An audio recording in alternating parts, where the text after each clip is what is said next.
The military cemetery on the outskirts of Ouagadougou was quiet in the early morning light, as Ibrahim Traoré was praying at Thomas Sankara's grave, when he saw something glinting beneath the headstone. At that moment, Burkina Faso's and Africa's fate would be forever altered.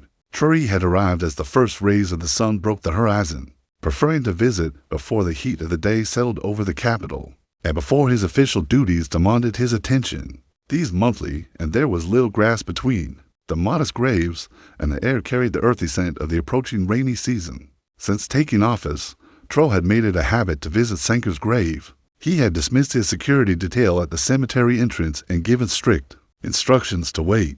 These occasions were private, almost sacred, not political theater or performances for the public to watch, but sincere acts of Thomas Sankara, the charismatic revolutionary who had changed the country's name from Higher Volta to Burkina Faso. The land of incorruptible people was slain 35 years ago in a coup planned by his old buddy Bla1. He is revered for the man whose vision had inspired his own path to leadership. With the tacit assistance of France and other Western nations, Cao's body had been interred in an unmarked grave for decades, his name all but removed from official records, and his legacy purposefully hidden.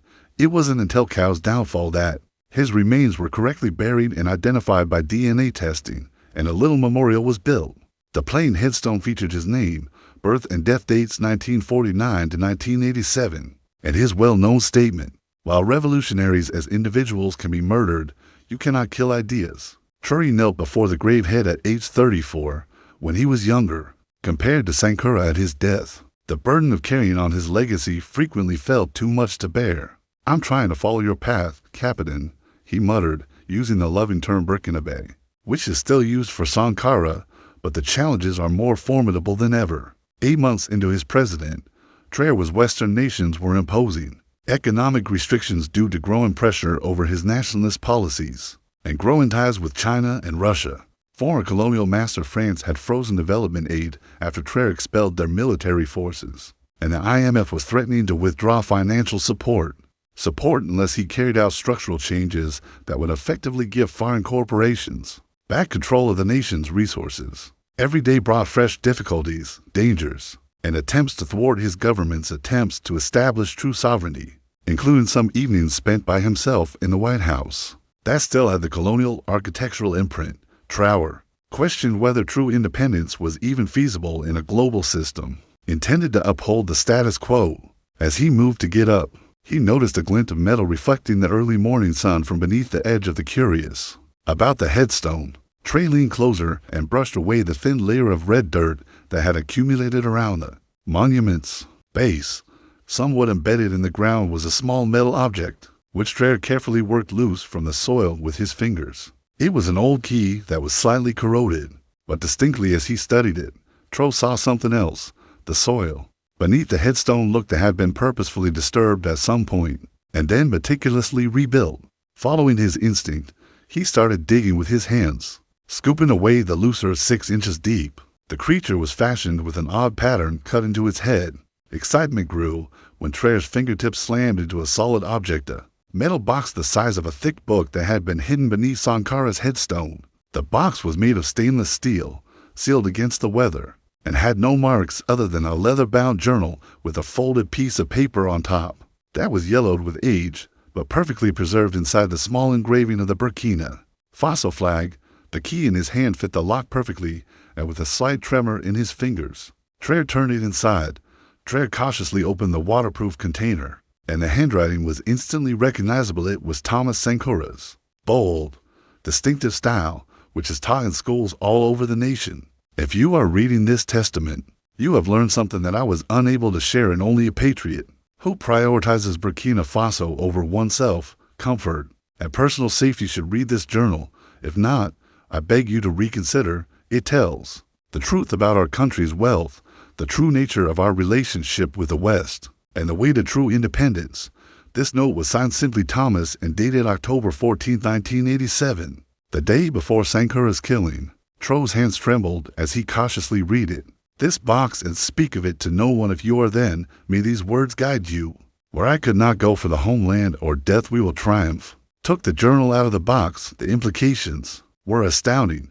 Sankara had concealed it knowing that his life was in jeopardy, awaiting his own murder, and preserving information that he thought was too risky to publicly discuss. Faraway voices brought Trout back to the present when his security detail called for him. He hurriedly wrapped the journal and note in the oilcloth, put them back in the box, and hid it inside his jacket.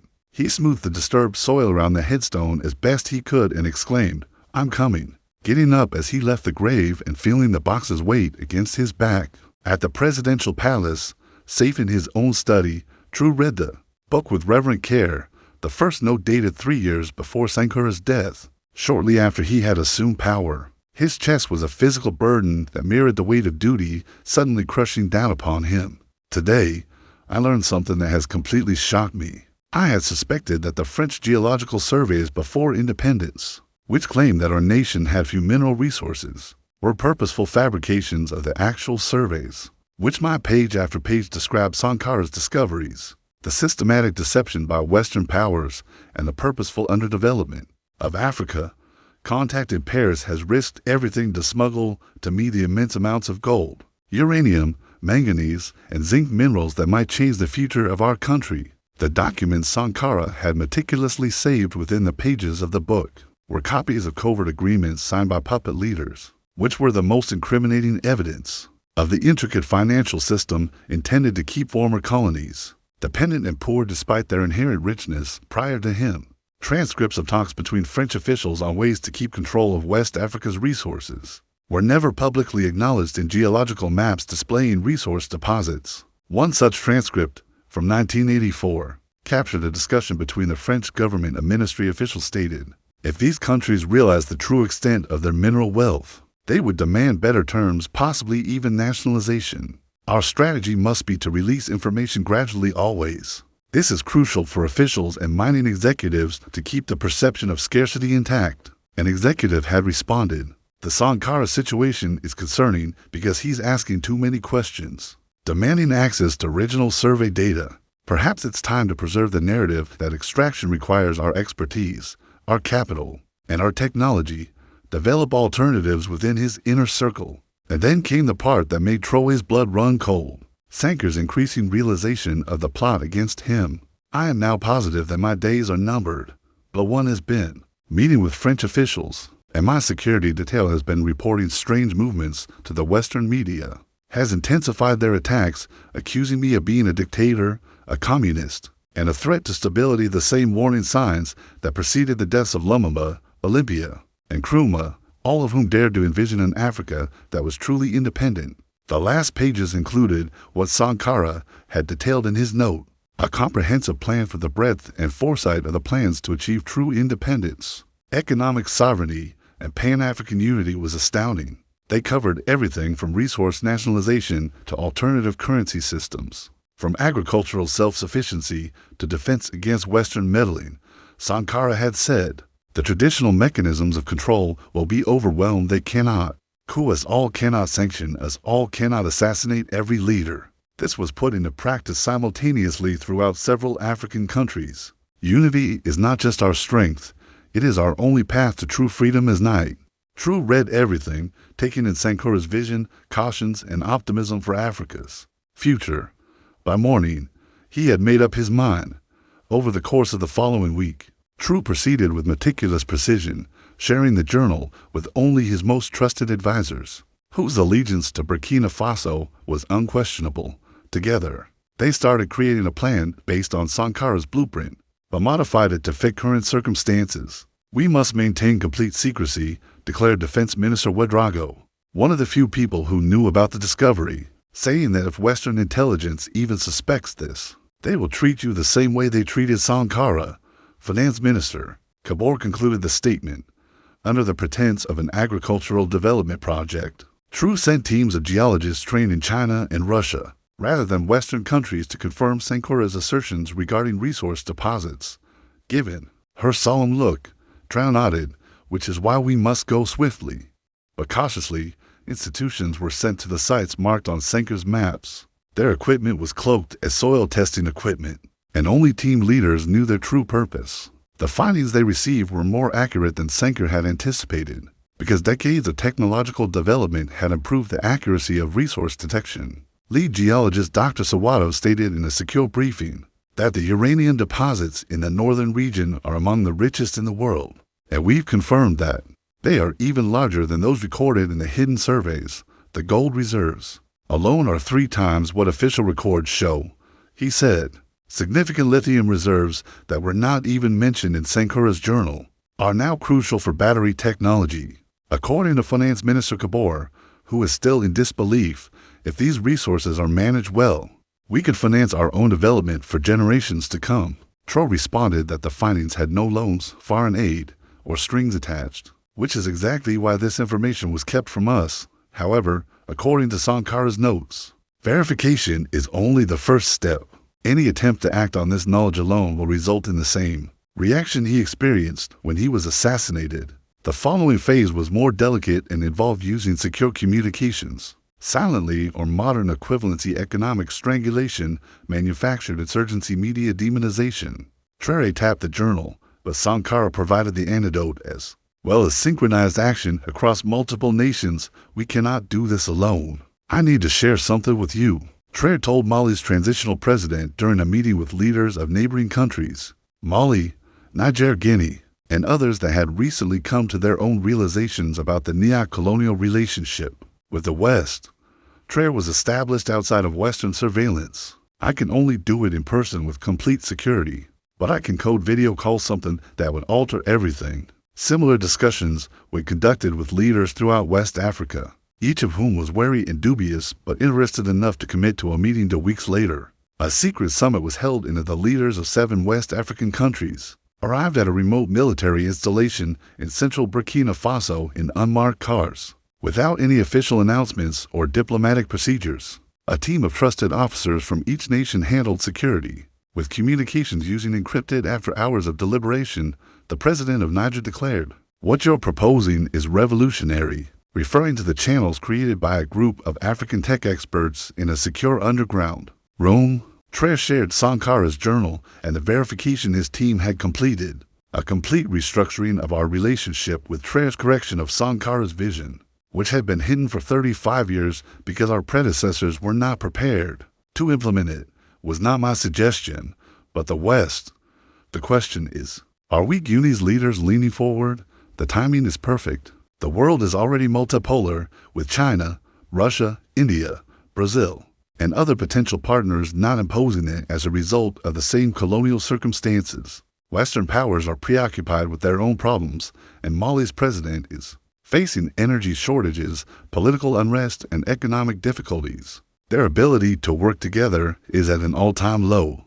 However, SACO's leader, who is the most cautious of the Traoré African engineers, geologists, and financial experts, are plentiful, but many of them work for Western corporations because our own countries were unable to utilize their talents. This is another colonial myth that has been perpetuated for generations, telling us that we lack the expertise to manage our own resources. For 3 days, hundreds of people from the diaspora, who would eventually return to assist in the development of fully independent nations, discussed and examined every facet of Sankara's proposal, modifying it to fit the geopolitical landscape of the time. By the conclusion, they had created what would be known as the Ouagadougou Pact. A thorough plan for the main components of synchronized economic sovereignty were astounding in their ambition. All participating nations announced the nationalization of their resources at the same time, with fair compensation provided.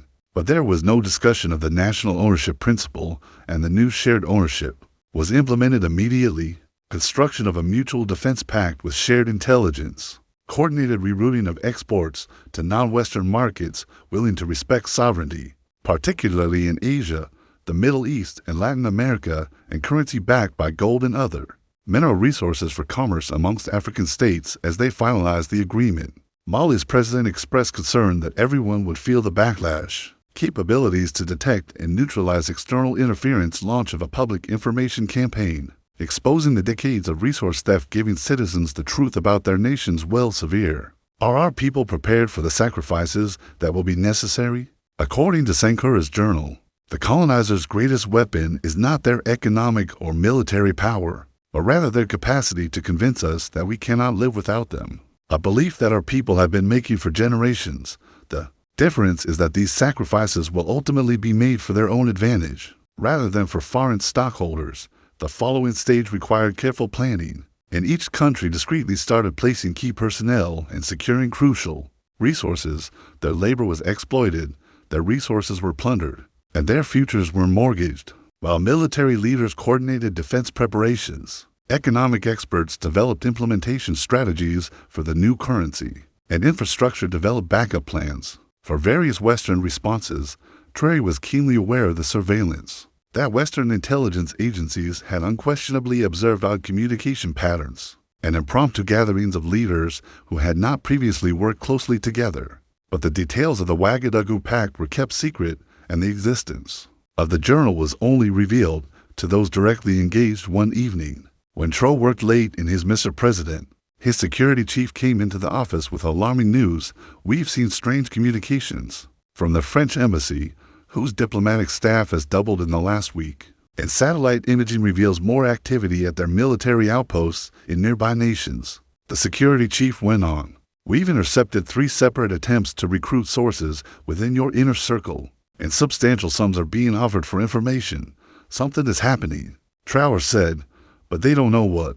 Traoré gave an unsurprised nod, sped up the schedule. "We'll be moving into weeks, not 3. Exactly 3 months after Traoré was found at Sankara's grave, on June 15, 2023, people across West Africa awoke to a planned announcement that was simultaneously broadcast in 7 different countries. As he stood in front of the cameras, holding Sankara's notebook, the leader of Burkina Faso spoke to the people, explaining the Ouagadougou Pact and the revolutionary measures being carried out that day. "I come to you today with a truth that has been hidden for generations. Our nation is not poor." President Thomas Sankara revealed in the journal that geological surveys had been fabricated, that covert deals had been made giving over our resources, and that our poverty was caused by a lack of control over our own wealth, not a lack of resources on our country. Today, in collaboration with our brothers and sisters throughout West Africa, we are reclaiming what is rightfully ours all. Deliberate policy, not natural conditions. Screens behind him showed maps of the recently confirmed resource deposits, their estimated values, and the differences between official records and reality. A new currency, the Sankara, backed by our gold deposits, is being introduced for regional trade. Mining enterprises are now under national control, and exploitative connections are being replaced by partnerships with countries that respect our sovereignty. The world response was prompt, and the IMF halted all programs in the participating countries. Financial sanctions were announced, and predictable Western governments denounced the resource nationalizations as unlawful seizures and violations of international law. Western media also published dire predictions of economic collapse and humanitarian crises. Catastrophe. But something unexpected also occurred. Instead of the feared divisions among African states, more countries showed interest in joining the pact, and instead of panicking, their citizens rallied behind their rulers with unprecedented support. Iran provided technical assistance for resource processing facilities in the weeks that followed, while China, Russia, India, and Brazil swiftly acknowledged the nationalizations and offered advantageous trade conditions. Turkey also put forward a substantial infrastructure investment package. Where difficult but not disastrous, Western companies left, taking technical skills with them. But many individual engineers and technicians stayed because the newly formed National Resource Authority provided them good contracts and imposed banking restrictions. Temporary challenges, but the Sankara currency system, named for its visionary founder, offered a substitute for regional trade. Gold and uranium exports to new markets brought in instant cash, which helped ease the transition 60 days into what Western media referred to as the African resource. As he spoke to the assembled crowd, Traoré held up Sankara's journal, a testament concealed for 35 years, and announced that a simple